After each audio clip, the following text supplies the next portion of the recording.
2008년도에 MB 시절에 보금자리 주택 공급과 같은 시장을 잠재우는, 시장의 가격을 안정시키는 핵폭탄급 대책이라고 보시면 돼요. 왜냐하면 20대, 30대 영끌 세대들에게, 이 무주택인 세대들이죠, 그분들에게 집값이 너무 많이 급등을 했으니까 집을 사지 말아라 라고 정부가 보내는 사인이고, 이제 그렇게 보시면 돼요. 그 사기 위한 조건도 굉장히 좋아요. 저금리에다가 최소한의 돈만 가지면은 충분히 갚아나가면서 살 수 있도록 그렇게 계획을 짰고, 그리고 또 이게 예전 같으면은 외곽의 신도시에만 집중돼서 건설했는데 도심에도 역세권에도 좋은 그 입지 아파트들을 공급하겠다고 그랬어요. 젊은 세대 입장에서는 뭐 굳이 지금 구축, 가격이 버블이 낀 주택을 살 필요가 없는 거죠. 자, 이제 그 대책이 나온 이후에, 보통 이제 그런 대책이 나오면은 자칭 전문가들이라는 사람들 있잖아요. 부동산 강사들이면 그 대책에 대해서 이렇게 논평을 하거든요. 근데 거의 논평이 없다라는 거예요. 논평이 없다라는 건 얘기는 뭐냐면, 이런 대책이 심상치 않구나, 앞으로 시장에 굉장히 파급력이 있겠구나라는 얘기예요, 사실은. 자, 아직 기자들 비판적인 논조를 쓰지 않고 있거든요. 자, 그 얘기는 이게 시장에 영향력이 있겠다라고 싶은 거예요. 이제 근데 영향력이라는 건 시간이 지나야 이제 나타날 수 있는 거니까, 아직은 알 수가 없으니까 기자들은 비평을 못 하는 거고, 전문가들은 알거든요. 소위 전문가들은 이게 시장에 어느 정도 영향을 준다는 걸 아는데, 이 보금자리 주택과 같이 영향을 주면 굉장한 영향을, 부동산 시장에 거래 멸종을 가져올 수 있겠구나라고 생각하니까 거의 글을 쓰지 못. 부동산 강사들 입장에서는 자기들이 항상 유리한 것만 쓰는 거야. 유리한 규제 완화, 그런 것만 쓰는 거야. 시장을 어떤 가격을 상승시킬 수 있는 요인들만 쓰는 거야. 가격을 하락시킬 수 있는 요인이 나오면은 별로 논평을 하지 않아요. 그렇게 보시면 돼. 앞으로도 어제 내놓은 대책에 대해서 논평이 없다. 자, 그러면은 이거는 분명히 시장에 장기적으로 영향을 줄 수 있다라고 보시면 돼요. 그리고 이제 한번 생각을 해보세요. 내가 무주택자인데, 30대, 결혼 앞둔 30대 무주택자인데, 앞으로 정부가 굉장히 저렴한 주택을 공급하겠다고 하는데, 굳이 내가 구축주택, 10년, 20년 된 주택을 비싸게 살 필요가 있겠냐. 그것도 마곡, 성동구, 위례, 그런 좋은 지역에다 공급을 하겠다고 그러잖아요. 그러니까 기다리고 보자는 거죠. 그게 나한테 내가 얼마나 당첨 확률이 높을지 모르지만. 그리고 이제 어제 나온 대책은 20대, 30대를 겨냥해서 나온 거잖아요.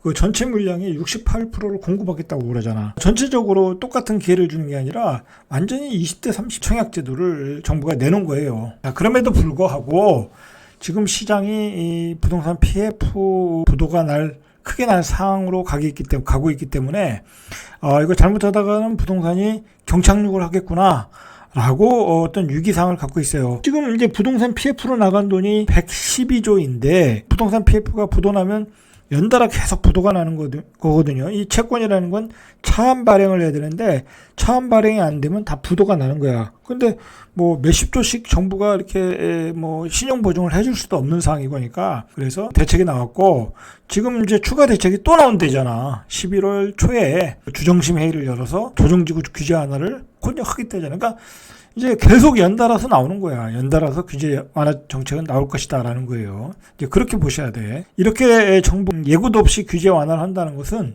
그만큼 시장이 긴박한 상황이다라는 거예요. 자, 어제 김주현 금융위원장이 27일 용산 대통령실에서 윤석열 대통령이 주재한 제11차 비상경제 민생회의에 참석해서 규제 완화 내용을 발표한 거예요. 자, 그 배경에는 부동산 PF 부도로 시장 붕괴 직전인 상황이다 라는 거예요. 지금 그 상황에서 비상경제민생회의가 김주현 금융위원장이 규제 완화 정책을 발표했다. 자, 보시면 토부는 주택도시보증공사와 주택금융공사의 중도금 대출 보증을 12억 이하 주택까지 확대한다라는 거예요. 옛날에는 9억 이하만 가능했어요. 그러니까 그걸 12억 이하까지 가능하겠다라는 얘기는 이제 12억 이하까지는 중도금 대출을 해주겠다라는 거예요. 예전에는 9억이 넘으면 중도금 대출이 안 나와서, 그래서 어떤 투기 세력의 어떤 그런 진입을 막았는데 이제 12억으로 상향 조정을 하겠다라는 거예요. 지금 분양가가 올라갔으니까 당연한 얘기죠. 사실은 이런 제도 자체가 없어져야죠. 이게 이제 사실은 15억이 돼도 상관없고, 왜냐면 금액이 올라가야지 뭐 강남에 있는 주택 아파트를 분양받을 수 있잖아요. 이제 돈 없는 사람은 이제 강남도 못 받아요. 자, 이것도 철폐돼야 되는 거죠. 그리고 무주택자나 1주택자는 그러니까 10억 원을 넘는 아파트면 주택담보대출을 받을 수 없었어요. 매매가가 10억이면 내가 대출을 전혀 못 받아. 그러니까 돈 없으면 강남에 못 산다라는 거죠. 이것도 잘못된 제도죠. 헌법소원에 들어갔잖아요. 자, 그 헌법소원에 들어가기 전에 이거 정부에서 규제 완화 철폐를 했어요. 15억이 넘는 아파트라도 주택담보대출을 받을 수 있다. 강남에 또는 뭐 송파에 15억 이상 아파트를 살 때 대출 끼고 집을 살 수 있다라는 거예요. 뭐 이것도 당연히 풀어줘야 될 거죠. 투기과열지구에서 LTV도 50%가 적용된다. 그러나 다주택자에 대해서는 계속 금지를 한다.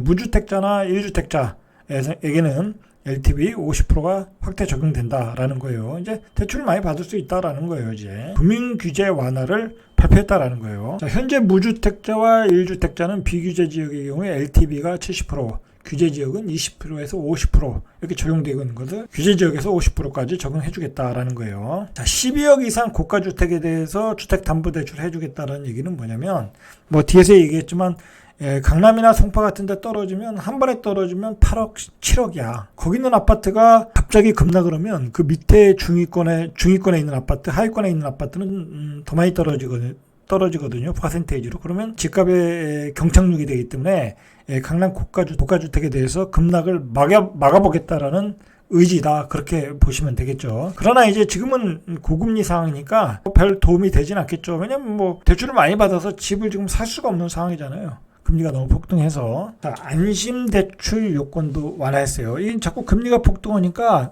고정금리로 바꿔주는 안심대출이라는 게 있었는데 그 자격 요건을 완화해줬다라는 거예요.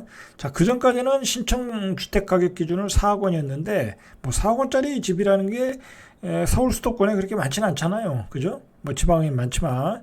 자, 그러나 그것을 4억 원에서 6억 원으로 상향 조정해줬고, 자, 소득 기준도 부부 합산 7천만 원에서 1억 정도. 뭐 7천만 원이 되시는 분들도 많을 수 있잖아요. 그죠? 그러니까 1억 원으로 완화해줬다. 그리고 대출 규모도 2억 5천만 원에서 3억 6천만 원으로 확대해줬다. 금리가 계속 올라가니 고정금리로 저렴한 고정금리로 안심전환 해주겠다라는 거예요.